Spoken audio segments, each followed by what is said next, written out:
Dr. Mohammed Kala, been practicing aesthetic medicine now for the past 3 years. Got the news that Fela Fortuny was offering a laser course exclusively in aesthetics, and there hasn't been anything like that, especially here in the region. While it was beneficial, I feel in this setting, the team built around Dr. Mario Trellis, who has exceptional wealth and knowledge and experience in this industry, really helped to differentiate it from the others.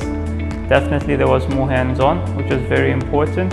One of the main concerns that I get with my patients, because I have a wide range of age demographics in the clinic, the appearance of lines and wrinkles, and lasers time and time again, despite the advent of different injectables and adjunct therapies, lasers are still a core integral part in treating fine lines and wrinkles, especially static and stubborn lines.